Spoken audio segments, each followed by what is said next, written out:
kayo ay bubuo ng pamilya, dapat ay magkasama kayo ng iyong kapareha sa hirap at sarap. Hindi yung sa hirap mo lang siya gustong makasama at sa sarap ay maghahanap ka na ng iba. Ikaw kabarangay, gaano ka ba kaloyal sa iyong kinakasama? Dear Papa Dudut, may mga tao na todo-todo magmahal. Yung bang binansaga na silang martir dahil hindi nila magawang bitawan at iwanan yung taong iniibig nila. Pero sila rin yung mga tao na matiisin at mapagpasensya. Yun bang kahit paulit-ulit nang sinaktan ay nahahanap pa rin sa kanilang puso ang magpatawad. Hanggang ngayon ay naniniwala pa rin ako na kahit kailan ay hindi kahinaan ang magmahal. Bago po ang lahat ay tawagin niyo na lamang po ako sa pangalang Lala, 33 years old, taga Sariaya, Quezon. Pero dati ako nagtatrabaho at tumira sa Pasig. Programa ninyo, Papa Dudut, ang tumulong sa akin upang magkaroon ng libangan o mga panahong huminto na ako sa pagtatrabaho dahil nagkaanak na kami ni Roy. Nagkakilala kami taong 2019 noong nag-factory worker ako sa pinagtatrabahuhan niya, kung saan delivery truck driver naman siya. Tulad ng ibang love story ay mabilis kaming nagkapalagayan ng loob. At dahil pareho naman kaming single ay naging madali sa aming mapalapit sa isa't isa. Noong nabuntis ako ay tinira niya ako sa bahay ng nanay sedes niya. Pangako sa akin ni Roy na pag-iipunan niya ang pambukod namin.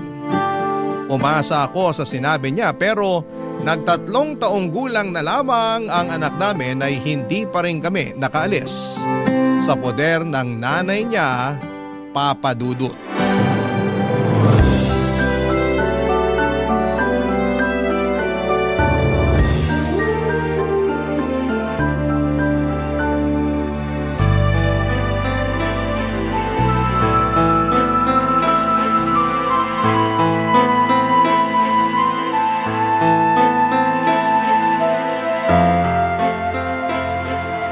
Nay, alam niyo na pala na may babae si Roy pero kinukonsinti niyo pa. Ha? Ano konsinti ka dyan? Kilala niyo yung tinutukoy ko. Yung bagong salta na tindera dyan sa malapit na bakery na lagi niyong pinagbibilan ng pandesal. Nakalimutan niyo na siguro na nung isang araw ay kasama niyo kami ng anak ko na bumili doon tapos kinumusta ng babaeng yun si Roy. Kayo naman kung todo balita sa nangyayari sa kinakasama ko. Para yun lang. Paano mo naman naisip na babae nga yun ni Roy? Paano ko naisip? Siyempre, narinig ko kayo na nirereto siya doon. Ha? Bakit ka ba nakikinig sa usapan na may usapan? Huwag niyo na pong ibahin ang usapan. Hey! Oo, sige na. Babae nga ng anak ko yung tindera dun sa bakery. Sinasabi ko na nga ba? Pwede ba? Huwag kang matungal dyan na para kang baka. O may ano pag-isipin ng mga kapitbahay natin? Isipin na nila kung anong gusto nilang isipin. Wala akong pakialam. Naku, kahit kailan talaga wala kang hiyain, no? Bakit? Kayo ba meron nun? Ano sinabi mo? Bastos ka! Kayo po yung mas bastos. Pag hindi talaga ako nakapagpigil, masasabunutan kita, Lala. Alam mo yung ugali mong ganyan? Yan yung dahilan kung bakit ayaw sa'yo ng anak ko. Kaya di na ako magtataka kung pinagpalit ka niya sa iba. Hindi naman ako magkakaganito kung hindi dahil sa anak nyo. Yan, yung pagiging maingay mo at palingkera yung madalas reklamo ni Roy sa akin. Yan po bang sumbong sa inyo ni Roy? Oo, lagi na lang malungkot yung anak kong yon. Mukhang depressed lagi kasi inaaway mo raw. Hindi totoo yan. Nag-iimbento lang siya. Ay, ginawa mo pa talagang sinungaling ang anak ko. Sinungaling naman po talaga yung anak nyo. Kanino pa ba siya magmamana? Eh di sa inyo rin na nanay niya. Aba, sumusobra ka na talaga ha. Halika rito para masabunutan kita.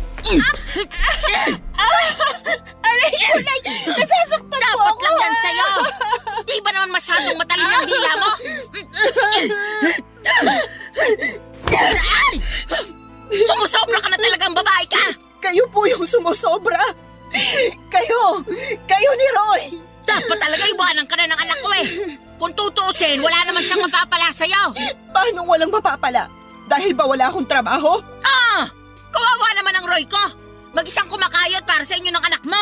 Anak din po ni Roy yung anak ko. Apo nyo rin po, kaya ano po ba pinagsasasabi nyo dyan? Basta! Simula nang dumating kayo sa pamamahay na to, parang bumigat na ang pamumuhay namin. At kasalanan niyo yun. Kayo talaga ang malas sa buhay namin. Kaya huwag ka nang magulat kung isang araw, iwanan ka na ng anak ko. Papa Dudut, mag-isang anak na lalaki ng biyanang kong babae si Roy, kaya naman mahal na mahal niya ito. Bunso rin ito sa 3 magkakapatid. Ang 2 ate ng kinakasama ko ay may sarili ng pamilya at wala na sa poder ng nanay nila. Laging sinasabi ni Roy na nagdadalawang isip siyang umalis sa bahay nila dahil daw maiiwang mag-isa ang biyanang ko. Pero nahihirapan akong makisama sa ugali ng nanay niya na likas ang pagiging taklesa at pakialamera. Oo, may mga araw na magkasundo kami pero mas lamang pa rin yung hindi kami magkasundo. At kapag nangyayari yon ay mas pinipili ko na lamang na manahimik dahil nga nanay pa rin siya ng kinakasama ko. Pero sa isip ko, Papa Dudut, ay gusto ko pa rin bumukod kami para magkaroon ako ng peace of mind. Kaya lang nang dahil sa pambababae ni Roy at pangungonsinti ng nanay niya ay bigla akong nakaramdam ng pag-aalinlangan sa dibdib ko. Sa totoo lang ay 2 taon pa lang ang anak namin noon ay napansin ko na ang panlalamig sa akin ng kinakasama ko. Siyempre bilang babae ay meron tayong instinct na baka may iba na siyang kinakalokohan. Inoobserbahan ko lang si Roy dahil ayoko ma-stress masyado sa kanya. Magaling ang mister ko, kumbaga sa kriminal ay marunong siyang magtago ng mga ebidensya.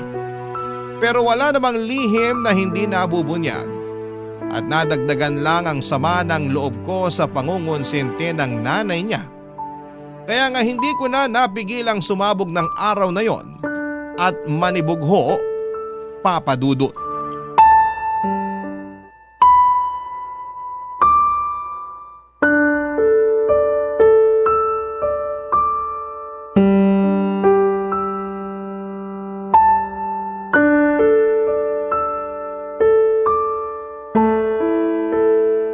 Oh, yan lang sinweldo namin. Ano to? Anong ano yan? E di sweldo namin. 500? Bakit ito lang? Magagawa ko kung yan lang. Baka nakakalimutan mo na marami akong loan. Malamang kinaltas na dyan. Hindi ako naniniwala sa'yo. Patingin ang payslip mo. Ayoko nga. Anong ayaw mo? Wala na. Tinapon ko na. Roy naman, napakaliit nito. Alam mo namang may sakit yung anak natin, diba? E akala ko ba magaling na siya? Hindi naman tumalab yung halamang gamot na pinainom ng nanay mo sa kanya. Hindi nawala yung lagnat niya. Natatakot na ako baka kung ano ng sakit ng anak natin. Masyado ka namang OA. Ayos lang yung anak natin. Paano magiging ayos? Pabalik-balik nga yung lagnat niya.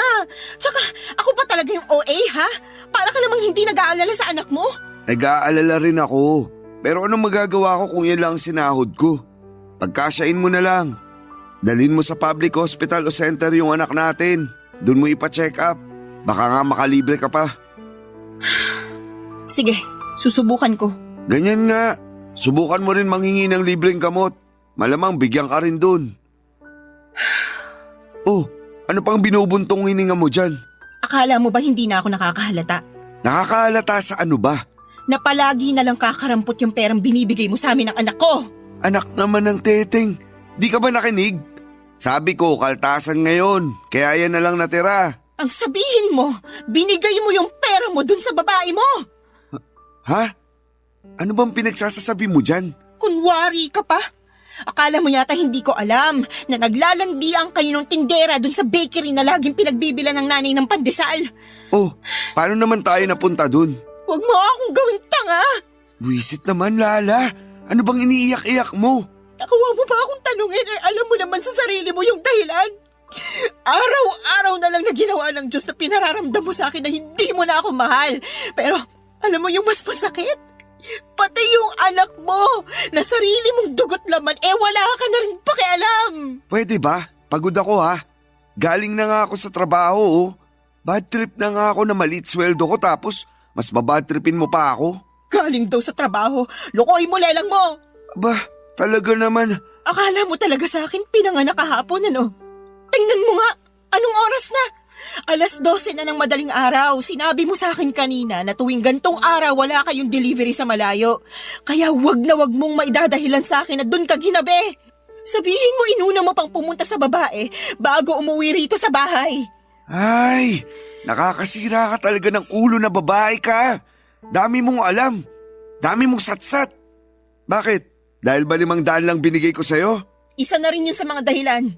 Ewan ko sa'yo. Buti pa matutulog na ako. Taga, hindi pa tayo tapos mag-usap, Roy. Ayaw na kitang kausap. Kainis ka. Ikaw pa talagang may ganang mainis? Malamang. Pagod na nga yung tao tapos sinermonan mo pa. Di ka na lang magpasalamat, may inabot ako sa'yo. Meron pa naman tayong makakain hanggang sa susunod na sweldo ko. Masyado ka lang talagang mapaghanap.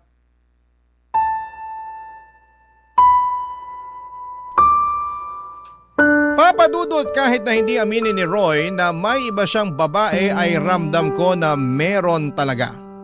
Lalo pa na sumasala na siya sa pagbibigay sa amin ng anak niya. Ang totoo ay hindi yon ang unang pagkakataon na kulang ang perang ibinibigay sa akin ni Roy. Maraming beses na, pero ewan ko ba sa sarili ko kung bakit mas pinili kong manahimik ng mga panahong yon. Pakiramdam ko tuloy ay nasanay na lamang si Roy kaya paulit-ulit na niyang ginagawa. Ewan ko rin kung bakit kahit na sinabi na ng nanay niya sa akin na babae niya yung tindera sa bakery na malapit sa amin, ay gusto ko pa rin na manggaling kay Roy ang pag-amin. Bagay na hindi naman niya ginawa, Papadudot. Sobrang sakit sa dibdib nang naging pagtatalo namin ng gabing yon. Hindi ko rin naman siya pinatulog kahit nagsabi na siyang pagod na siya. Dahil gusto ko siyang umamin sa akin na may babae nga siya. Kaya naman lumabas na lamang siya sa kwarto at narinig kong nagsumbong siya sa nanay niya, Papadudot. Pagkalipas ng ilang minuto ay kinatok ako sa kwarto ng biyenan ko at tinawag palabas. Noong nasa sala na kami ay doon niya ako sinermonan. Marami siyang sinabi na mga masasakit at hindi maganda sa akin, Papadudot.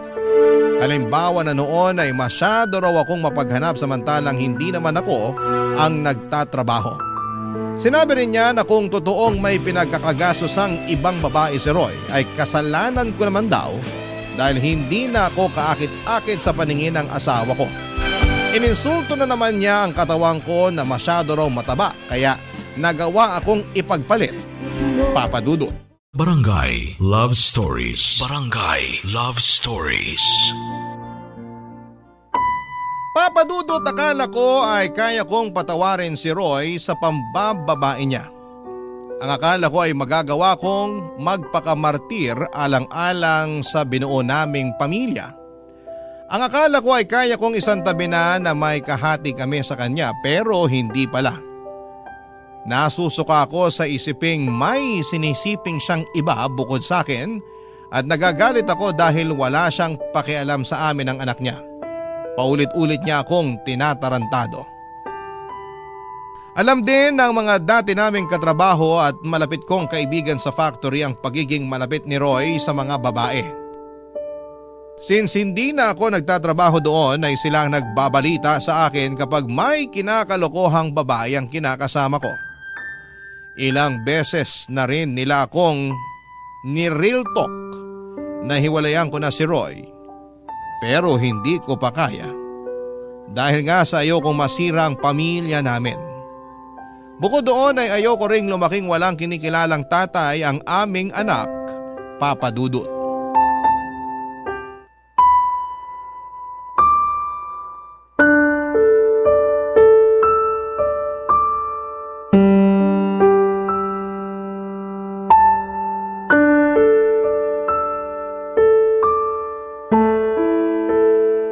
Lala, masayiin mo nga yung likod ko. Sakit na eh. Busy ako. Anong busy? Tulog naman anak natin. Ano pa bang gagawin mo? Marami. Magsasampay pa ako ng mga damit natin. Akala ko naman tapos ka na maglaba. Hindi pa. Kasi pinakain ko pa't pinatulog yung anak natin. Mabuti sana kung tinutulungan mo ko kaso hindi naman. Pagod ako. 6 na araw kaya ako nagtrabaho. Ngayon na nga lang day off ko, patutulungin mo pa ako sa'yo sa paglalaba. Oh, edi sana ikaw na lang muna nagpakain sa anak natin. Sana tapos na ako sa pagsasampay. Bakit ko gagawin yun? Pagod nga ako. At trabaho ng mga babae yun. Alam mo ikaw? Oh, ano na naman? Wala. Balik na ako sa pagsasampay. Sandali lang. Masayin mo muna likod ko. Hindi ka ba nakakaintindi? Magsasampay pa nga ako ng mga labahan natin. Naiintindihan ko naman. Pero pwede bang mamaya na lang? Mamayain ko mukha mo eh. Bakit ka ba ganyan? Anong bakit ako ganito? Nakuha mo pa magtanong? Hindi mo ba halatang napapagod na ako? Kaya nga mamaya ka na magsampay. Masayin mo muna ako. Wow ha? Akala ko naman pagpapahingahin mo ko. Yun pala uutusan mo lang din ako. Yan talagang ugali mo yung ayaw ko eh. Reklamador. Tapos magtataka ka kung bakit nagawa kong tumingin sa ibang babae. Ano sinabi mo? Sabi ko, reklamador ka. Kung ako reklamador, ano ka pa? Tsaka kapal din ang apog mong sabihin na kasalanan ko kung bakit ka tumingin sa ibang babae. Oh, edi inamin mo rin sa akin na may iba ka nga. Akala ko alam mo na. Bintang ka pa nga ng bintang sa akin nun. Hindi bintang yon. Inamin mo na nga, di ba? Ibig sabihin totoo. Oo, naisip ko lang na wala na akong dapat itago pa. Saka di naman tayo kasal eh. May karapatan akong tumingin sa iba kasi wala naman akong pananagutan sa'yo. Ano? Naririnig mo ba yung sarili mo? Walang pananagutan sa akin eh, may anak tayo, Roy! Oo, pero magkakaanak na rin kami ni... Ano sinabi mo? Pwede bang kumalma ka muna? Nakakagulat ka naman eh. Bigla-bigla kang sumisigaw. Aray ko! Bakit ka ba nangahampas? Tanong-tanong ka pa eh, kulang pa nga yung pangahampas ko sa'yo. Tsaka kapal na mukha mong sabihin sa akin na nabuntis mo yung kabit mo. Nakakadiri ka. Ano sa palagay mo dapat na maging reaksyon ko, ha? Matuwa ako? Magpa-party ako at ipaglatag ka ng red carpet kasi magkakaanak na kayo ng kalantari mo? Hindi naman, pero... Alam mo, ayoko na. Ha? Anong ayaw mo na? Ayoko na ng ganitong buhay kasama ka. Pagod na ako kung alam mo lang. Hindi ito yung klase ng pagod na madadaan sa tulog. Papahinga, wasak na ako dahil sa ginagawa mo sa akin. Kung makapagmalaki ka pa, na kaya ka tumingin sa iba ay dahil sa pagiging reklamador ko, kapal mo talaga, Roy. Saan ka pupunta? Wala ka na doon. Basta, aalis na kami ng anak mo sa pamamahay na to. Lala naman, wag mo naman gawin sa akin to. Bakit hindi? Hindi mo naman na kami mahal eh. Saka sabi mo magkakaanak na kayo ng babae mo. Eh di doon ka na. Congratulations sa inyo ah. Uy, seryoso ba talaga yan? Iiwanan niyo ako ng anak natin? Correction, anak ko lang. Simula sa araw na to, hindi mo na sa anak. Hindi ka na niya tatay. Hindi mo na rin ako live-in partner dahil tapos na tayo. Papadudot galit na galit ako kay Roy nang malamang kong nabuntis niya ang kalantari niyang babae. Pakiramdam ko ay dobling beses niya akong pinagtaksilan. At hindi ko naisip na meron pa palang mas ilalala ang kaya niyang gawing pananakit sa akin. Ang sama-sama niya, Papadudot. Durog na durog ako ng mga panahong yon at iyak ako ng iyak, pero alam ko na wala na rin naman akong magagawa pa. Yun ang naging hudyat para magkalakas ako ng loob na makipaghiwalay kay Roy. Alam ko na mas priority talaga niya ang pambababae niya kesa sa amin ang anak niya, Papadudot. Ilang taong ko ring pinagtiisan ang hindi pagiging mabuting padre de pamilya at provider ni Roy.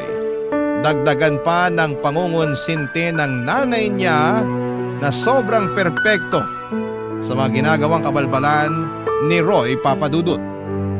Ayoko na. Pagod na ako. Sinagad na ni Roy ang pasensya ko kaya naman mabilis akong nag-alsa baluta ng araw na yon at umuwi kami ng anak ko sa bahay ng Mama Berta ko na nasa Quezon Province. Buti na lamang kahit paano ay may naitabi akong perang pamasahe pero kinapos pa rin yon. Kaya nagpasundo na lamang ako kay Mama sa terminal ng bus, Papadudot.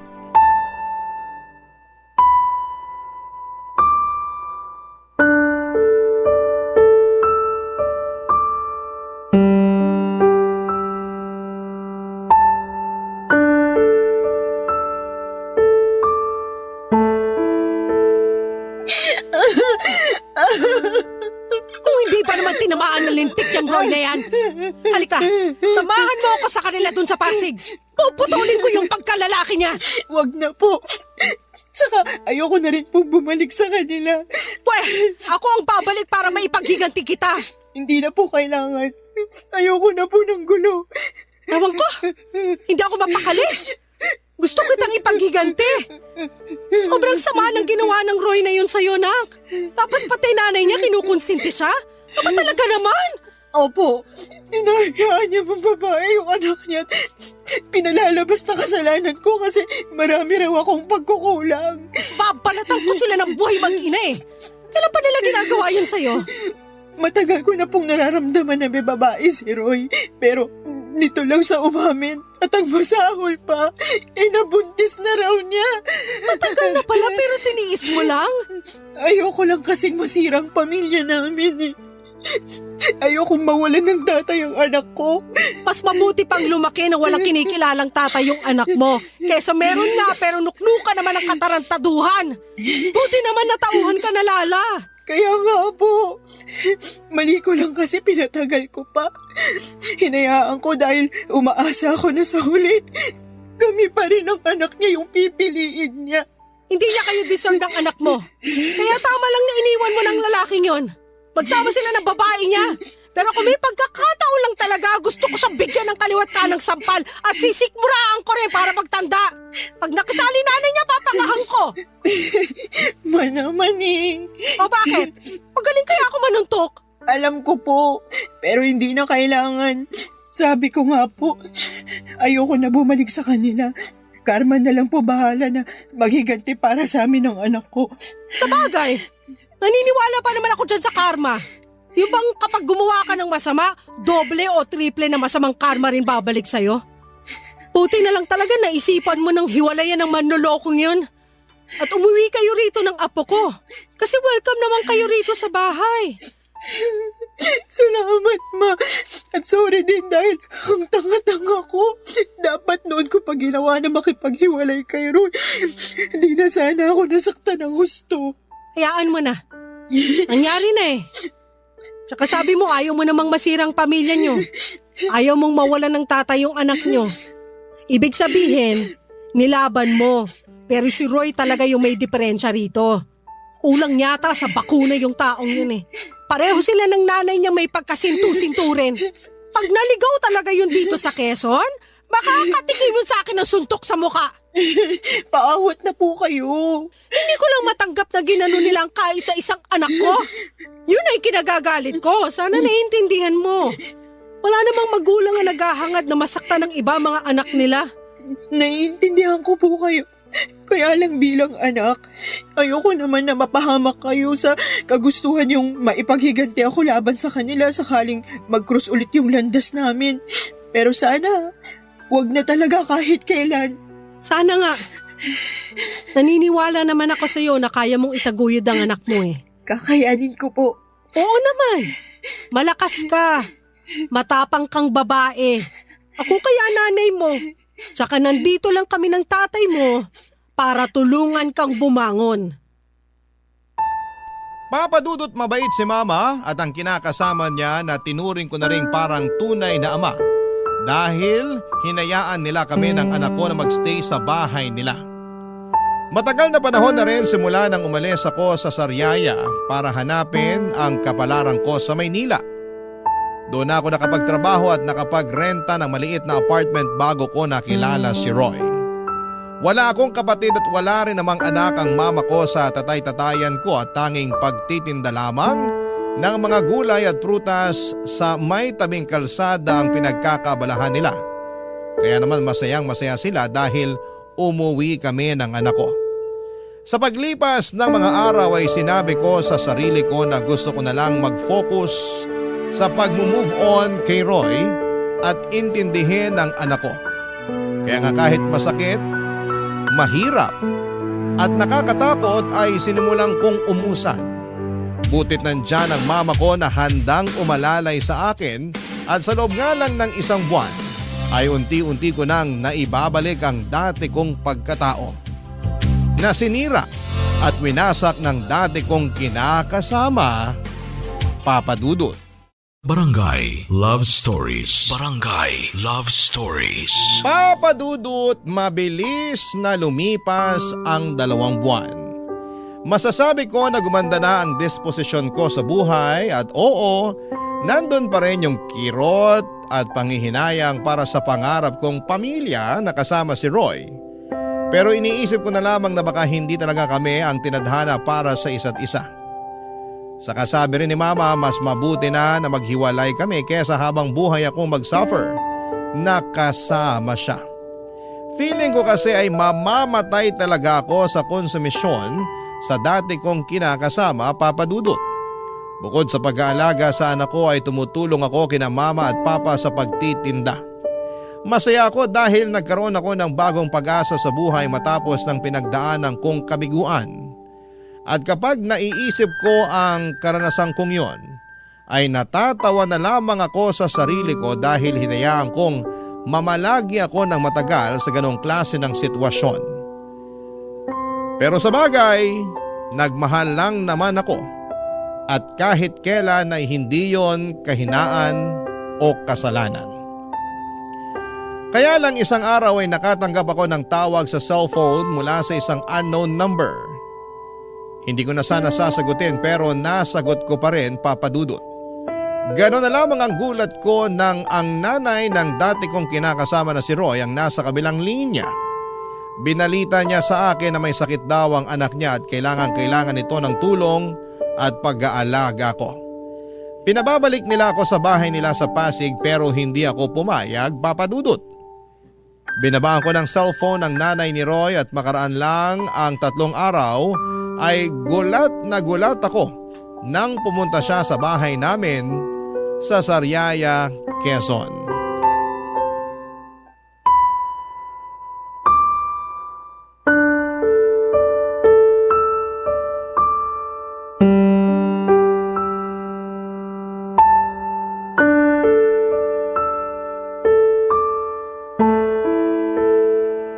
Nay, tuloy po muna kayo.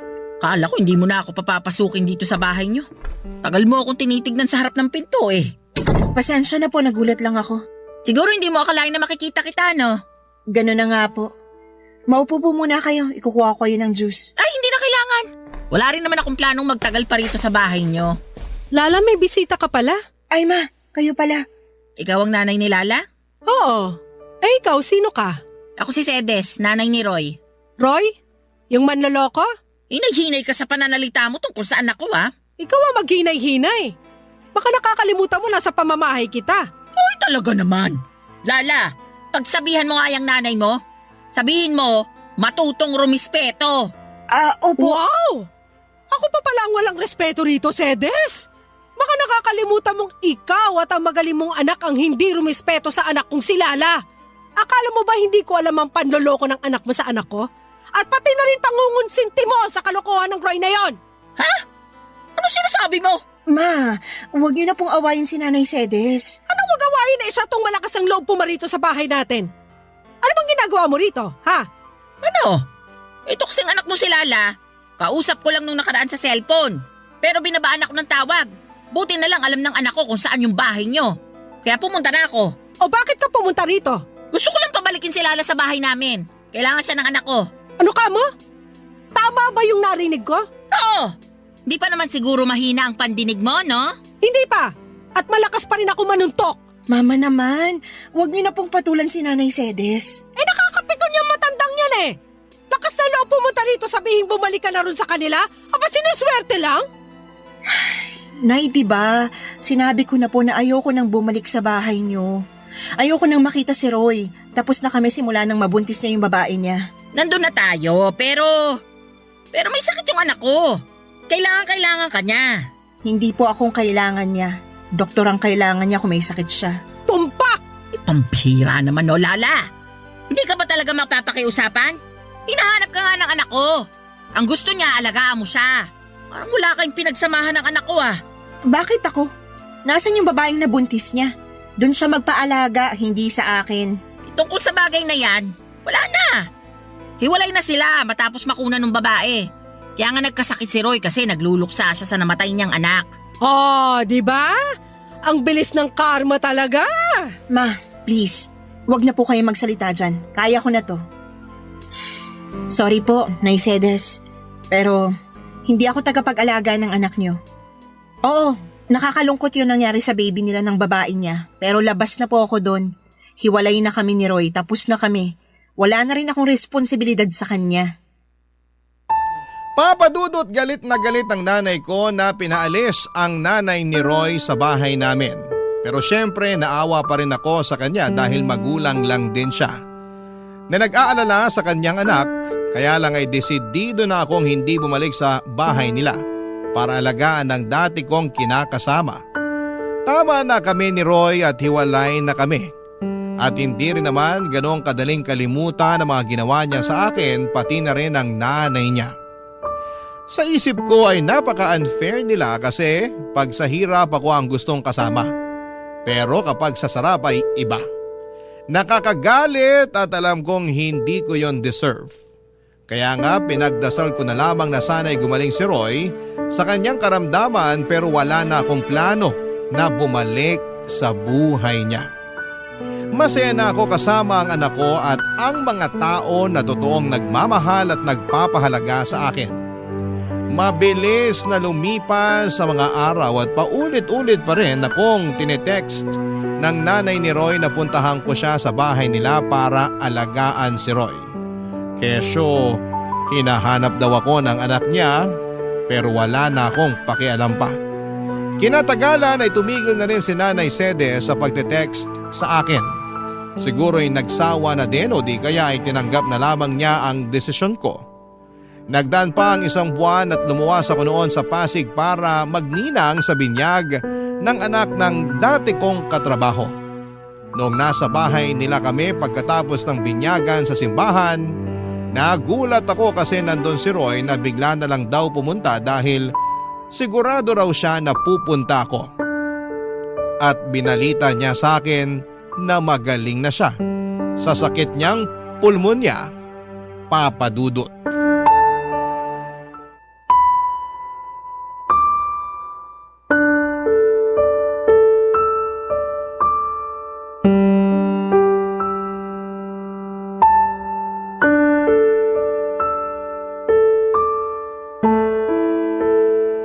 Alam mo, panira ka ng araw eh. Sorry na. Surihin mo mukha mo. Nagpunta ako rito para makita mga dati kong katrabaho, hindi ikaw. Alam ko naman yun pero ito na lang yung paraan na naisip ko para makausap ka. Hindi mo na rin kasi sinasagot yung mga text at tawag namin sa'yo ni nanay. Ay, sorry ha. Hindi ko na rin natatanggap. Nakablock na kayo sa akin. Ang kulit nyo kasi mag-ina eh. Hindi mo na ba talaga kami mapapatawad? Yung nanay mo, napatawad ko na. Pero ikaw, hinding-hindi. Lakas ng tama mo, no? Nakuha mo pa talagang itanong sa akin ang bagay na yan? Umaasa pa rin kasi ako na magkakabalikan tayo. Siraan na lang ang tuktok ko pag binalikan pa kita. Pero may anak tayo. May karapatan pa rin ako sa bata. Hindi ka naman nagpakatatay sa anak natin eh. Ayaw mo nga na alagaan siya, di ba? Dami mo pa nung dahilan, kesyo pagod ka. Nagawain ko yun kasi babae ako. Nakakapikong ka na. Kaya nga nagbabagong buhay na ako. O, anong gagawin ko sa pagbabagong buhay mo? Lala naman, wag mo naman gawin sa akin to. Gagawin ko kung anong gusto kong gawin. Ikaw nga, ginawa mo lang din noon yung gusto mo eh. Alam ko naging siraulo ako. Alam ko marami akong pagkukulang sa inyo ng anak natin. Pero pinagsisisihan ko na yun lahat. Hindi mo na ba ako pwedeng patawarin? Hindi mo na ba ako pwedeng bigyan ng pangalawang pagkakataon? Binibigay lang ang pangalawang pagkakataong sinasabi mo sa mga taong deserving. Pero ikaw, hindi ka kasama sa mga taong yon, Roy. Huwag ka nang umasa na makikipagbalikan pa ako sa'yo dahil matagal na tayong tapos. Maawa ka naman sa akin oh. Naawa ka ba sa akin nung niloko mo ako? Naawa ka ba sa akin nung pinagmukha niyo kung pangit ng nanay mo para lang makonsinti ang pambababae mo? Hindi naman, di ba? Kaya sabihin mo, bakit ako maaawa sa'yo? Mabuti pa umalis ka na. Lala naman, huwag mo akong paalisin. Anong wag paalisin? Hindi ka naman imbitado rito. Tsaka sinisira mong araw ko, nakakainis ka na. Gusto ko lang naman mag-sorry sa'yo. Wala nang magagawa yung sorry mo, hindi na ako makikipagbalikan sa'yo. Gusto mo bang lumuhod ako? Ano? Sige, luluhod ako. Tumayo ka nga dyan, nakakahiya ka. Wala akong pakialam kahit na nakakahiya pa tong ginagawa ko. Pero desperado na ako. Gusto kong magkabalikan tayo. Gusto kong magsimula ulit tayo ng panibagong buhay. Gusto ko na ulit magpakatatay sa anak natin. Tumayo ka na dyan, sabi eh. Tatayo lang ako kapag pumayag ka nang bumalik sa akin. Di wag kang tumayo dyan. Bahala ka sa buhay mo. Iwanan na kita. Sandali lang! Roy, napipik ko na talaga ako sa'yo ah. Isa pang pangungulit mo sa barangay na tayo mag-uusap. Sinabi ko na sa'yo na hindi na ako makikipagbalikan sa'yo. Pagod na ako sa relasyon natin. Ayoko na ulit mangunsumi sa'yo. Ngayon, kung totoo nga na nagbago ka na, di mabuti. Pero hindi ibig sabihin doon na natatapos yung mga kasalanan mo sa akin. Kung alam mo lang kung gaano kalalim yung sugat sa puso ko na kagagawan mo. Sana hindi na lang kita nakilala noon.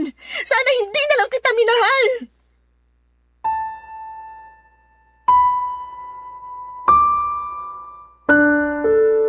Papadudot, kitang-kita ko ang matinding lungkot sa mga mata ni Roy nang marinig ang mga sinabi ko. Pero wala na akong pakialam pa. Tinalikuran ko na siya at bumalik sa bahay ng katrabaho ko. Nakita ko naman na umalis na rin siya kaya kahit papaano ay napanatag na ako. Kaya lang ay aminado ako na hindi ko na na-enjoy ang araw na yon dahil sa pag-eksena ng dati kong kinakasama. Bukod doon ay nanginginig pa ang katawan ko sa engkwentro namin. Pero wala akong pinagsisihan na tinanggihan ko ang pakikipag-ayos niya sa akin. Kung noong nagkasakit siya ay nagawa ko siyang tiisin. Alam ko sa sarili ko na magagawa ko ulit yon. At hanggang sa kasalukuyan ay masaya ako sa desisyon kong tuluyang makipaghiwalay na sa kanya, Papa Dudut. At ang huling balita ko ay nag-resign na raw siya sa pabrika na pinagtatrabahuhan niya. At hindi ko na alam kung ano na ang nangyari sa buhay niya. Basta sa ngayon ay focus na lamang ako sa sarili ko at sa aking anak. Maraming salamat po, Papa Dudut, sakaling mapili po ninyong basahin ang istorya ng buhay ko. Sana po'y kinapulutan po ito ng aral at inspirasyon ng mga kabarangay natin na huwag manatili sa mapang-abusong relasyon. Matuto tayong piliin ang ating sarili. Huwag tayong magpakamartir. God bless po sa inyong istasyon and more power, Papa Dudut. Ang inyong forever kapuso at kabarangay, Lala. Barangay Love Stories. Barangay Love Stories. Anong say mo sa Barangay Love Stories na ito? Pagkwentuhan natin sa comment section yan. Nagustuhan ng iyong napakinggan? Ituloy yan via live stream sa www.gmanetwork.com/radio.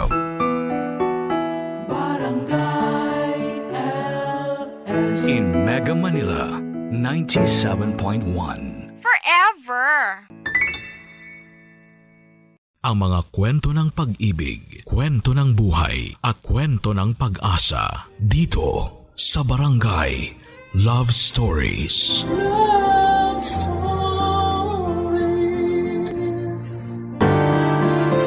Hindi madaling tanggapin pabalik ang isang taong nang iwan ng walang paalam. Yung taong akala mo ay mapagkakatiwalaan mong palaging nandyan pero sa huli ay mawawala rin naman. Ikaw, kabarangay, sino ba ang taong nang iwan sa'yo na sobra mong pinagkatiwalaan? Dear Papa Dudut, ako nga pala si Manilyn, 18 years old sa kasalukuyan at gusto ko lang i-share sa inyo ang naging buhay naming pamilya noong namatay ang aking nanay noong 13 years old pa lamang ako.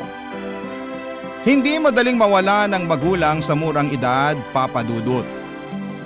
Lalo na kung nanay mo ang nauna. Hindi yun madaling tanggapin ng buong tahanan. Nagkaroon ng malubhang sakit ang nanay ko at wala kaming sapat na pera para idala siya sa ospital. Umasa kami sa mga pinapahid ng lola ko sa kanya. Ang tatay ko naman at ang 17 anyos na kuya ko na si Bert ay panay ang linis ng altar bilang paghingi ng tulong sa Diyos. Pero walang nagawa lahat ng mga efforts namin para mabuhay si nanay. Sobrang sakit at para bang pati kami ay namatay noong pumanaw si nanay. Siya ang nagbibigay ng liwanag at pagmamahal sa aming tahanan. Nagdilim at kumupas na ang lahat pagkatapos niyang lumisan sa mundo. Ang Kuya Bert ko na madalas kong kasama at kakwentuhan noon ay biglang umiwas at lagi na lamang tahimik. Ramdam mo kahit sa malayo ang galit niya. Ang lola ko ay pinipilit magpakatatag sa pagkamatay ng anak niya at para sa aming mga apo niya. At si tatay, ayon, walang ibang ginawa kundi ang ibuhos sa alak at galit ang lahat ng nararamdaman nitong pagluluksa kay Nanay Papa Dudut.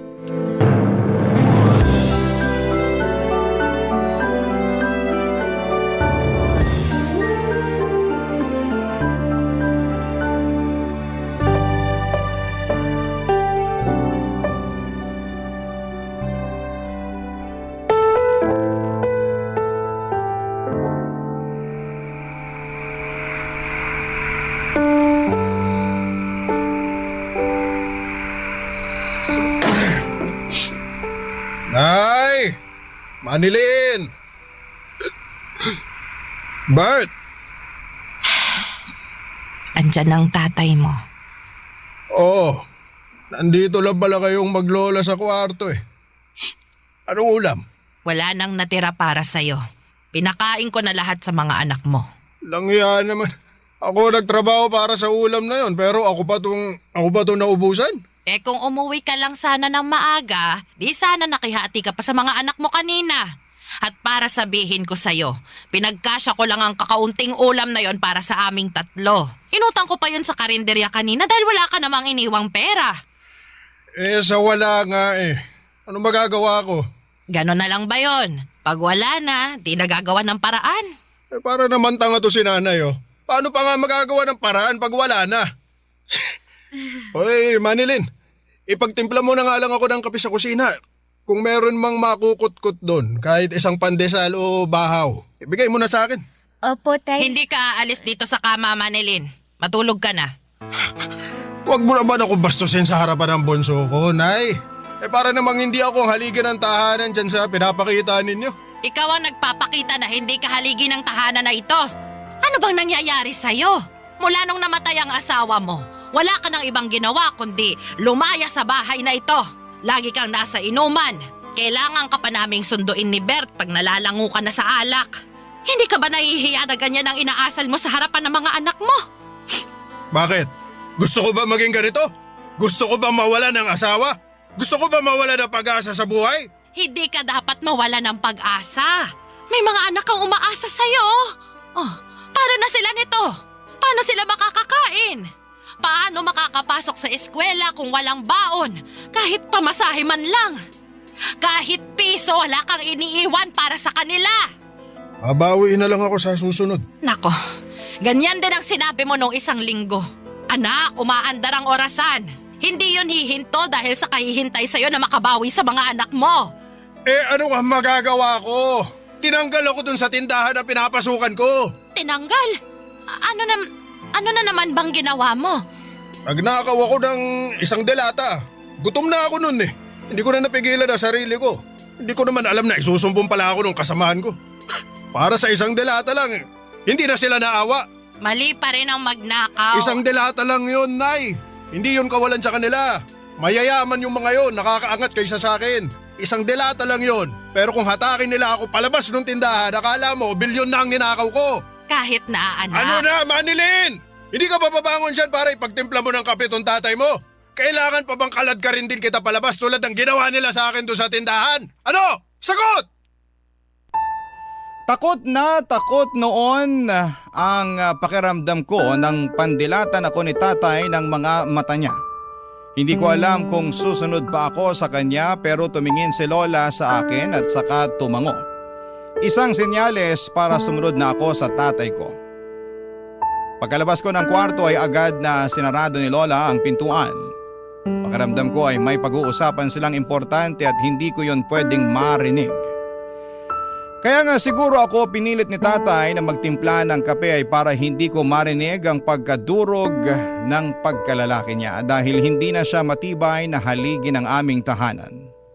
Maayos naman po si tatay noon. Masipag at ginagawa ang lahat para mabuhay kaming pamilya. Kung ano-anong racket ang pinapasukan niya. Parang hindi niya ramdam ang pagod lalo kapag sinasalubong siya ni nanay ng mainit na kape pagka-uwi ng bahay. Si nanay ang nagpapakalma at nagtatanggal ng pagod ni tatay. Kaya naiintindihan ko si tatay kung nandilim ang payapan niyang buhay mula nang namatay si nanay. Pero paano naman kami ni Kuya Bert na mga anak niya? Hindi ba siya gagawa ng paraan para sa amin? Mabaling ang atensyon niya, Papa Dudut.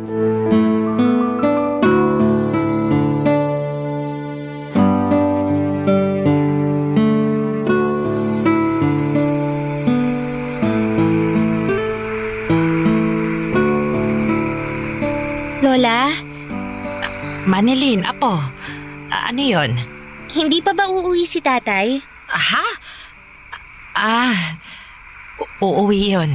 Binilang ko po kasi sa kalendaryo. Mag-iisang buwan na po siyang hindi umuwi eh. Hayaan mo, apo. Mamaya, pagka-uwi ng Kuya Bert mo, hahanapin namin ang tatay niyo. Baka nasa inuman lang ulit yon. Lola, Ano yon, apo? sabi po ng kapitbahay natin, hindi na raw po babalik si tatay. Iniwan na raw po niya tayo. Mga tsismosa talaga sila. Huwag kang lalapit ulit sa mga iyon, ha? Walang maitutulong ang mga iyon sa atin.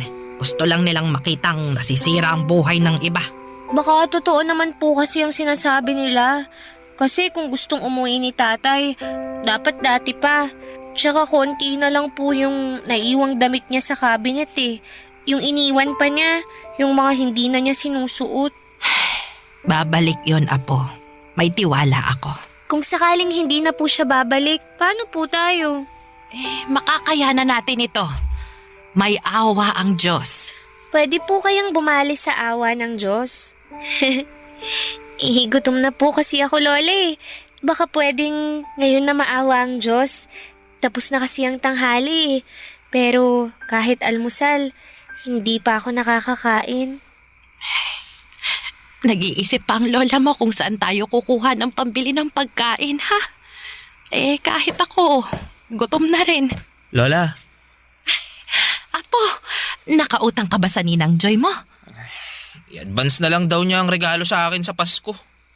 Inabutan ka na niya ng aginaldo? Inabutan niya ako ng 1 kilong bigas, 2 sardinas, tsaka 1 pabulok na kamatis at sibuyas. Merry Christmas daw. Ay, nako, ayos na yan. Kaysa sa wala. Igigisa ko lang yung sardinas, ha? Yung kalahating kilo ng bigas, gagawin kong lugaw sa susunod na araw. Yung kalahati, kanin natin ngayon. Dadamihan ko na lang yung tubig ng kanin para mas umalsa at magbukang marami. Pero Lola, ayaw niyo po ng basang kanin, di ba? Hindi na ngayon. Kailangan kong damihan ng tubig para may makain at mahigop kayong am. Di ba yun yung pinapainom sa mga batang walang pambili ng gatas? Ginagawa nyo naman kaming bata, Lola eh. Nakakawala ng matinding gutom ang am. Mabuti na yon kesa mabiting kayo sa pagkain. Kailangan nating magtipid ngayon lalo Iniwan na... na tayo ni tatay. Hindi tayo iniwan ni tatay. Babalik pa siya, sabi ni Lola. Baka nasa inuman lang daw siya. Sunduin niyo na mamaya, ha? Ano sinasabi mong babalik si tatay? Manilin, iniwan niya na tayo. Hindi totoo yan. Di ba, Lola? Ikaw ang nagsabi na babalik pa si tatay. Sabihin nyo na ang totoo, Lola. Huwag nyo nang paasahin to si Manilin. Oo na. Hindi na babalik ang tatay nyo dahil iniwan niya na tayo. Nahuli ko siya nung araw na tumakas siya habang tulog kayong dalawa. Hindi ko na siya hinabol kasi alam kong ayaw niya na rin dito. Kaya mula ngayon, wala nang kahit anong usapan tungkol sa tatay niyo para makalimutan na natin siya. Isipin niyo na lang nakasama na siya ng nanay niyo sa kabilang buhay para hindi na kayo umasa pa na makakabalik pa siya. Naiintindihan niyo ba? Kahit galit si Lola noon ay nakita ko pa rin sa mga mata niya ang lungkot sa pagkumpirma sa amin na iniwan na kami ni tatay. Para sa 13 anyos na batang katulad ko ay hindi yon madaling tanggapin at iproseso. Kakamatay lang ng nanay ko tapos ay tinakasan naman kami ni tatay dahil hindi niya makayanan ang kalungkutan. Parang hindi tama. Pero wala namang kaming magawa dahil sa pag-iwan ni tatay sa amin ay mas lalong lumungkot at humirap ang buhay namin. Mas lalong naging rebelde si Kuya Bert, pahirapan na siyang makausap na kahit si Lola ay sinukuan ng lapitan pa siya. Wala na rin kaming naging balita sa kanya maliban sa isang kumakalat na chismis na nagpunta na raw si tatay sa Maynila. Iniwan na niya kaming mga anak niya sa probinsya. Pagkatapos noon ay inisip na lang namin na patay na rin si tatay. Tuwing nagsisimba kami at nagtitirik ng kandila para sa kaluluwa ni nanay, ay dinadamay na rin namin si tatay. Nagtitirik na rin kami ng kandila para sa kanya para madaya na ang aming mga isipan. Napatay na rin si tatay. Ang hirap namang magluksa sa isang taong buhay pa pero mas piniling huwag magparamdam. Papa Dudut. Barangay Love Stories. Barangay Love Stories. Makalipas ang 2 taon ay nasanay na kaming wala si tatay sa tabi natin. 15 anyos ako noong nagsimula na akong magtrabaho at tagabantay ako ng baby ng teacher ko. Kapalit noon ay siya ang nagpapaaral sa akin. Binibigay na rin niya ang mga tira-tira nilang pagkain para may maiuwi ako sa amin. Paminsan-minsan ay inaabutan ako ng kaunting barya para may maiabot ako kay Lola na panggastos namin sa bahay. Si Lola naman ay namumulot ng mga natapong palay sa kiskisan para meron kaming bigas. Naglalabandera na rin siya sa isang teacher ko, Papa Dudut. Nagtutulungan kami ni Lola para makaraos sa buhay. Maliban kay Kuya Bert. Mula noong inabandona kami ni tatay ay mas tumindi nga ang pagre-rebelde ni Kuya Bert. Halos hindi na ito umuuwi ng bahay. Lagi namin siyang sinusundo ni Lola sa mga pinupuntahan niyang inuman. Dati si Lola at Kuya Bert ang sumusundo kay tatay sa inuman. Pero ngayon, kami na ni Lola ang sumusundo kay Kuya Bert pag wasak na ito sa inuman. Hindi man umiimik at nagreklamo si Lola pero ramdam ko ang kalungkutan niya, Papa Dudut. Kaya hanggat maaari ay hindi ko siya binibigyan ng sama ng loob o masamang balita. Wala akong ibang ginagawa kundi ang protektahan ang nararamdaman ni Lola, Papa Dudut.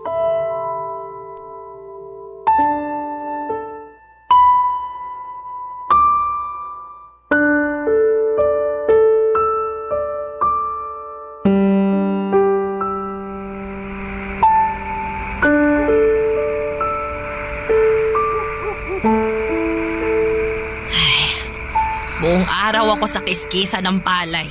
Pero wala pang isang saluptong napulot ko. Nakausap mo na ba ang mga guro mo? Wala ba talagang magpapalabas sa kanila? Kahit mga kurtina lang. Wala raw po eh. Kailangan daw nilang magtipid muna ngayon kasi madedelay din daw po yung pasahod sa kanila. Pag tinamaan ka nga naman ng malas. Problema nila sa sahod, pati tayong umaasa sa kanila, madadamay. Lola? Ano yon? Sa susunod daw po na pasukan, hindi na raw muna ako pag-aaralin ng teacher ko. Kasi kapos din daw sila sa budget eh. Tsaka sabi nila, hindi na rin daw kailangan ng mag-aalaga sa anak niya. Sabay-sabay na talaga ang mga problema. Pasensya na po, Lola. Bakit ka naman humihingi ng pasensya, Apo? Hindi mo naman kasalanan tong nangyayari sa atin ngayon eh. Pasensya na po kasi wala akong maitutulong para gumaan ang buhay natin. Pambihira kang bata ka. Wala kang ang dapat gawin eh. 15 anyos ka pa lang. Bata ka pa lang at dapat pag-aaral lang ang inaatupag mo. Pero dahil may tatay kang batugan at makasarili, kaya andito ka ngayon sa tabi ko. Kasama kong namomroblema sa gastos. Akala ko po ba hindi na natin babanggitin si tatay? Pasensya ka na, Apo, ha? Nadala lang ako ng emosyon ko eh. Nakokonsensya lang ako na ikaw tong nagdaramdam dahil wala kang maitulong para mabuhay tayo. Hindi mo naman to obligasyon pero ikaw ang nakakaramdam ng hiya. Kung meron lang sanang hiya ang tatay mo, wala tayo sa ganitong posisyon eh. Paano po kaya kung hanapin natin si tatay? Pumunta tayo ng Maynila. Apo, masyadong malawak ang Maynila. Hindi magiging madali ang paghahanap sa kanya. At hindi biro ang maghanap ng taong ayaw naman magpahanap. Hindi ko pa rin po kasi maintindihan kung bakit kailangan ni tatay na mang-iwan. Naalala mo pa ba yung sinabi ko sa'yo noon tungkol sa paraan ng mga tao para magpakita ng lungkot? Ay, mga tao na kapag tinamaan ng lungkot, bigla na lang mang-iiwan, bigla na lang tatakas. Malungkot din naman tayo, Lola. Pero bakit hindi tayo tumakas? Bakit hindi tayo ang nang-iwan? Kasi kabilang tayo sa ibang mga tao na kapag nalulungkot, mas lumalaban. Kaya kahit mahirap, Manilin, lalaban tayo, ha Apo? May mga araw na hindi tayo makakakain. May mga araw na magtsatsaga na naman tayo sa Pero sa mga araw na yon, samahan mo kong lumaban, ha? Kasi hindi ko makakaya ng lumaban ng mag-isa. Gusto ko kasama kita.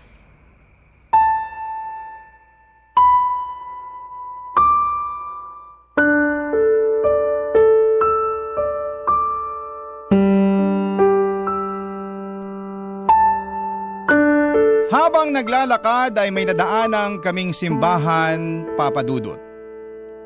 Simbahan po yun na iba ang relihiyon. Pero pumasok kami para magdasal. Walang ibang laman ang dasal namin kundi bigyan kami ng Diyos ng kaunting pagkain para makatulog kami nang hindi kumakalam ang sikmura namin. Pagkalabas namin ng simbahan, may lumapit sa amin ang mga miyembro ng simbahan. Inabutan kami ng mga siopaw at juice. Extra daw nila yon mula sa outreach program na dinaluhan nila. Napangiti na lamang kami ni Lola, parang sinagot kaagad ng Diyos ang dasal namin sa pamamagitan ng ibang tao. Iba talaga kung gumalaw ang Diyos. May natira pang isang siopaw at balak naming ibigay yon kay Kuya Bert. Alam naming nasa inuman siya kaya hinahanap namin siya at pinuntahan namin. Mabilis lang namin siyang natuntun. Nasa gilid siya ng riles at mukhang nasa kalagitnaan ng pagkalasing. Nakatayo pa naman at nakilala kami kaagad at pagkalapit namin ni Lola sa kanya ay nakiusap si Lola na sumabay na siyang umuwi sa amin dahil delikado na ang riles ng mga oras na yon. Inedyokan naman si Kuya Bert na mga kainuman niya na umuwi na kasama kami. Kinantsawan pa nga siya na parang paslit na sinusundo. Dumilim ang itsura ni Kuya Bert para itong nainsulto. Pagka-uwi ng bahay, doon niya ibinuhos ang pagkapahiya niya sa mga kainuman niya, Papa Dudut.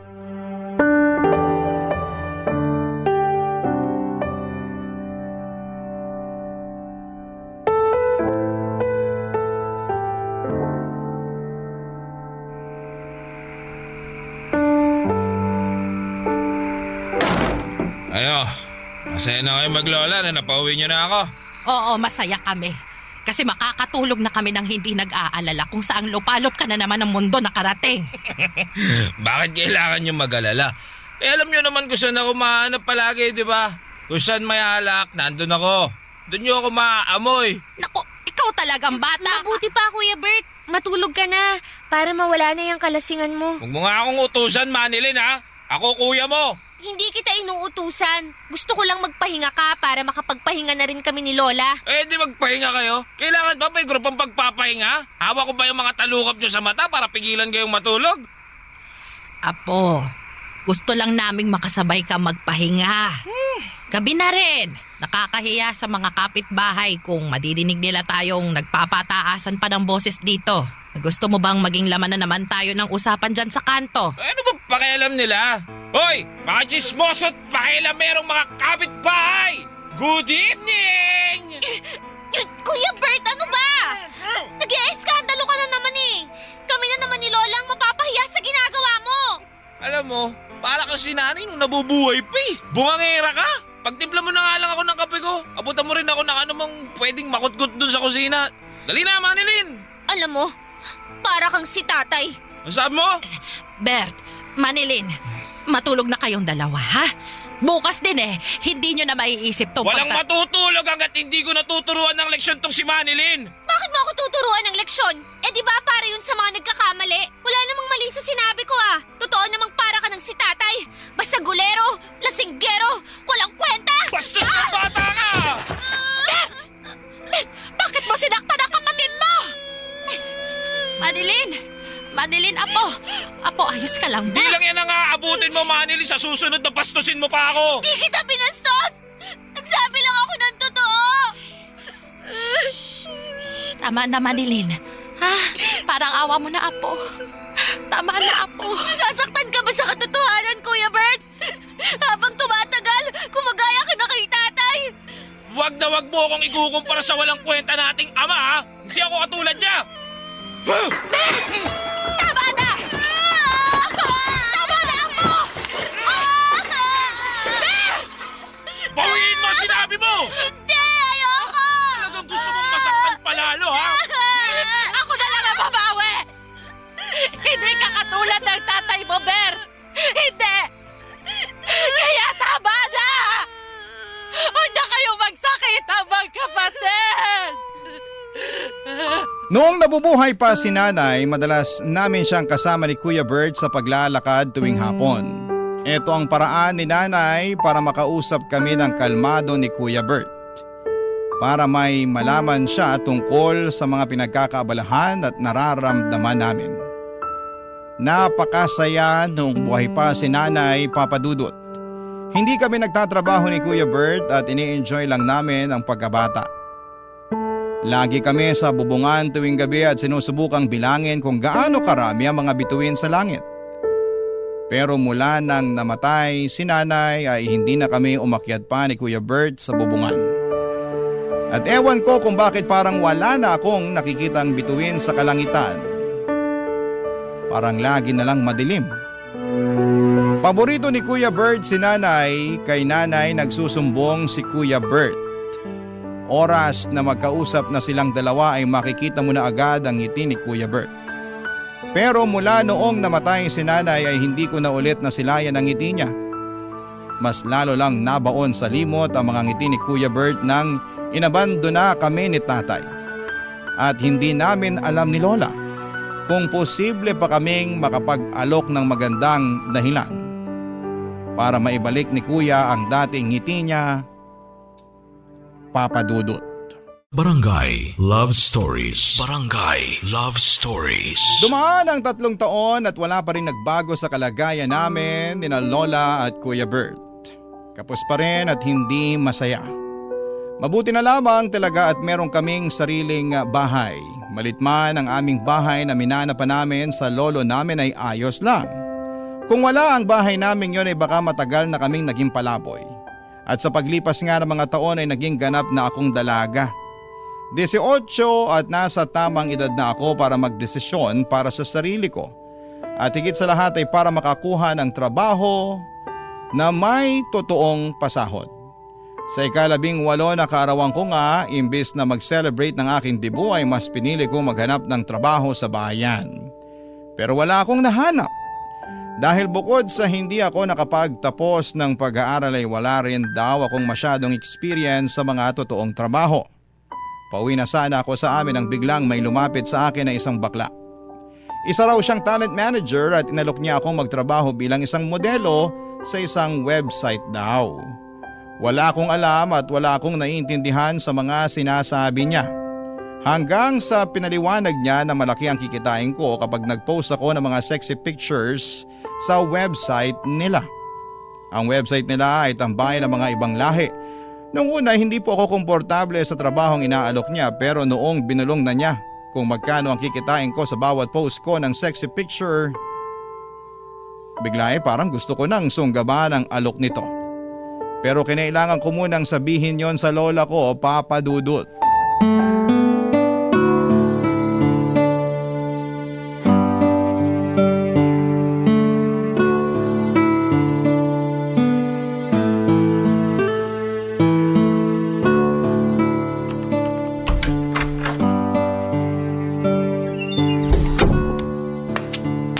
Lola, nakauwi Uuwi na po ako. Manilin! Akala ko gagabihin ka pa ng uwi. Nasuyod ko na po yung buong bayan. Nahirapan po akong maghanap ng trabaho. Hayaan mo, Apo.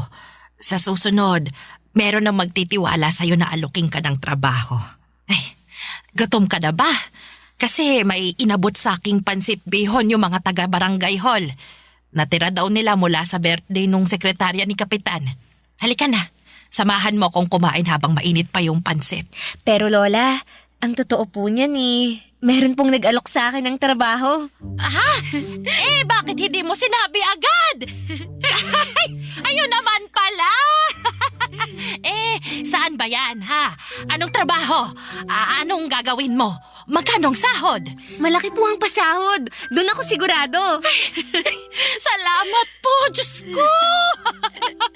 Nagbuga rin lahat ng ipinagdasal natin. Makakaraos na tayo sa buhay, Apo! Sana nga po. Sana ito na po ang solusyon. Yan na talaga ang solusyon. Nako, makakatikim na ako ng kapeng barako. Hindi na ako magtsatsaga sa maligamgam na Ay, magkwento ka nga, Apo. Ano bang trabaho yan? Modeling po, Lola. Modeling? Yung magpapapicture po ako tapos ipopost sa internet. Yung parang artista ba? Ay, nako, mukhang sisikat ka riyan, Apo. Kailangan lagi kang maghilamos, ha, para hindi ka magka-pimple. Tapos, dalasan mong pagligo para hindi ka magkaroon ng libag.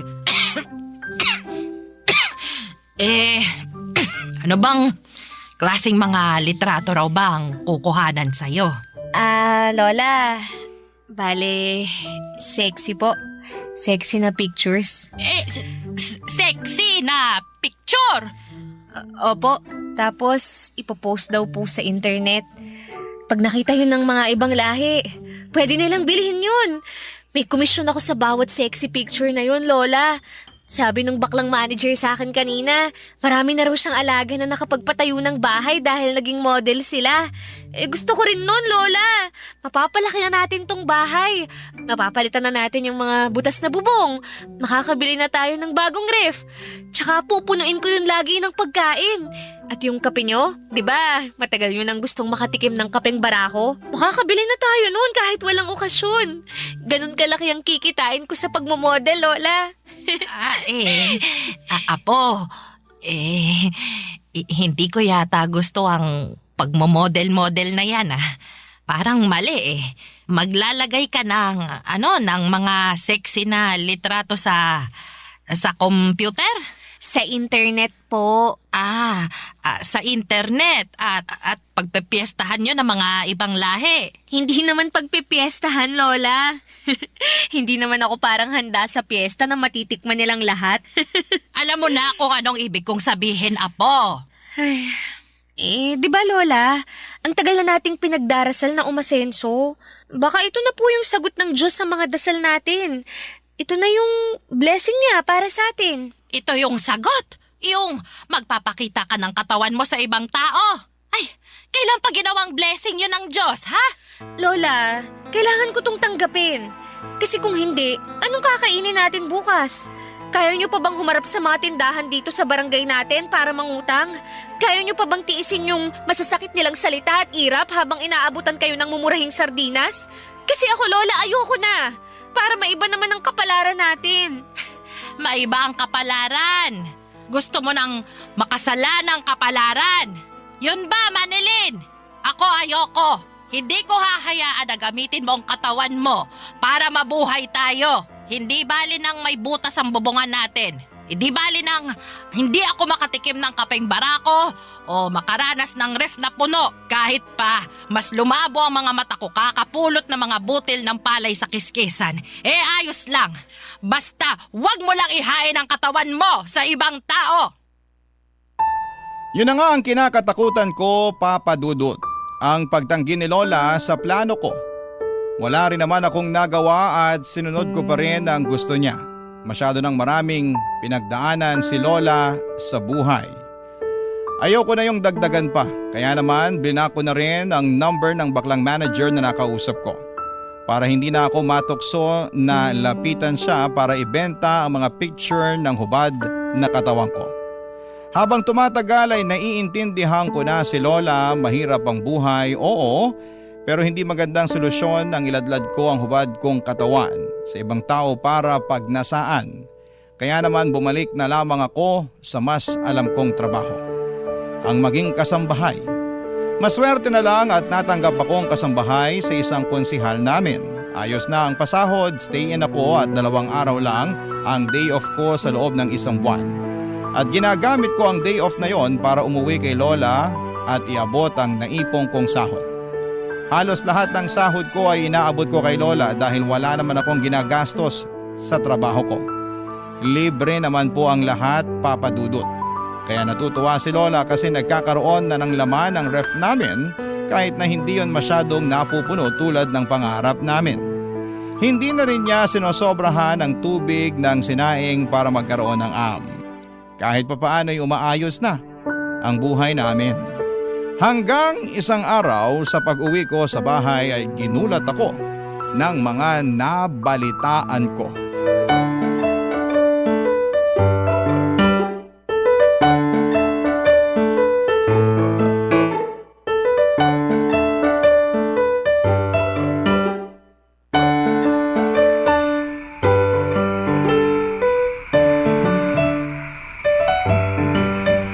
Asan nga po pala si Kuya Bert? Tawagin na po natin para sabay-sabay na tayong kumain.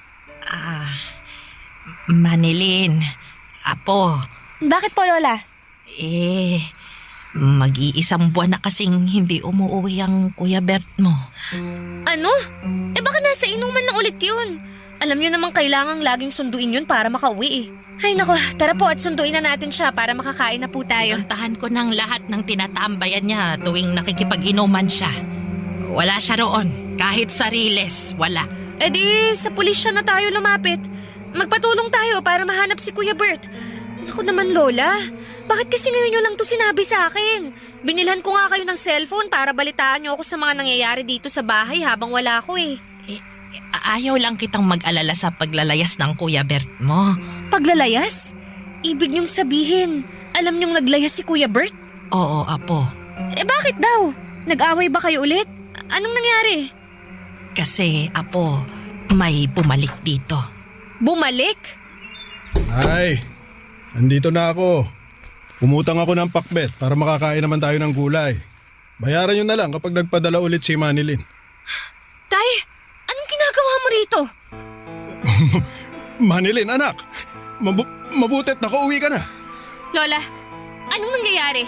Bakit nandito si tatay? Nay, hindi nyo ba nasabi kay Manilin na bumalik na ako? Manilin. Lola, bakit niyo pinabalik si tatay? Kasi naaawa naman ako sa tatay mo at sa bagong pamilya niya. May pamilya ka na, tay? Oo, Manilin. May nakilala ako sa Maynila nung lumayas ako rito. May isa na kaming anak. May kapatid ka na ulit. At dito sila tumitira ngayon, Manilin. Habang naghahanap pa ng trabaho ang bagong asawa ng tatay mo.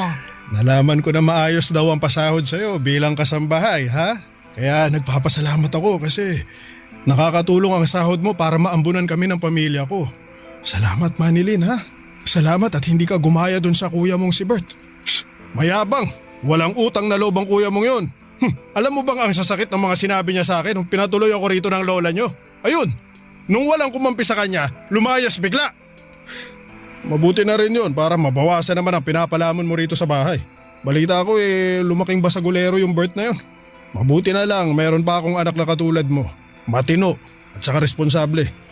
Kaya, Manilin anak, huwag ka sanang magbabago ha. Maging mapagbigay ka pa rin sana lalo sa akin na tatay mo.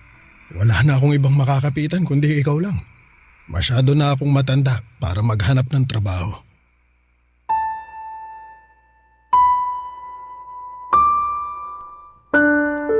Hindi kagaya ng mga teleseryeng napapanood natin sa telebisyon ay walang naging sigawan at sumbatan. Walang sakitan, tahimik kong pinakinggan ang mga nakakasukang linya ni tatay. Ang kapal ng mukha niya, yun lang ang pumapasok sa isipan ko noon. ang kapal ng mukha niya para bumalik nung alam niyang may mapapakinabangan na siya sa akin. Samantalang nung hirap na hirap kami ni na Lola ay hindi siya nagpakita. Hindi siya nagpakaama. Napansin ni Lola ang pananahimik ko. Alam niya marahil na yon ang paraan ko ng pagpapakita ng kalungkutan. Ang manahimik. Alam din niyang hindi ako komportable sa pagtanggap niya ulit kay tatay at sa bagong pamilya nito sa bahay namin. Kinausap niya ako ng masinsinan sa kwarto at inihingi niya ng tawad ang pagdidesisyon niya nang hindi nagsasabi sa akin. Napaiyak na lamang ako. Wala naman akong nagawa. Gusto ni Lola na tumira roon si tatay at ang bagong pamilya nito dahil nalulungkot siyang mag-isa lalo't wala na ako roon madalas. Tapos bigla pang nawala si Kuya Bert. Naguguluhan tuloy ako. Kailangan ko na bang tanggapin si tatay pabalik sa buhay namin?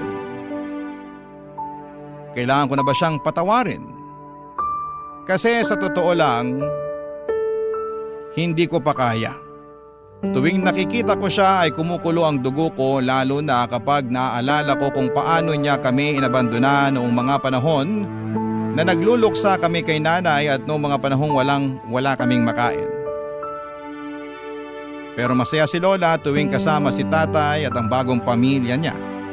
Hindi ko naman pwedeng ipagkait yon kay Lola lalo't yon ang unang beses na nakarelax na rin siya sa buhay at nakakabawi na rin sa saya. Pero paano naman ako, Papa Dudut? Malungkot pa rin ako at masama ang loob sa ginawa ni tatay sa amin. Ano po ang gagawin ko, Papa Dudut? Ako nga rin po pala ay ang bumubuhay sa bagong pamilya ni tatay dahil mas pinili na ngayon ni tatay na huwag nang magtrabaho dahil nalaman niya ang sahod ko bilang kasambahay. Naisip niyang kaya naman daw nilang pagkasyahin ang sahod na ibinibigay ko sa kanilang lahat. Ano po ba ang dapat kong gawin, Papa Dudut? Sana po ay matulungan ninyo ako at ng inyong mga tagapakinig. Ang inyong kapuso at kabarangay forever, Manilyn. Nalilito pa rin sa live ang ating kabarangay. Ano kaya ang maipapayo mo sa kanya? Ibahagi mo yan sa ating comment section para mabasa rin niya.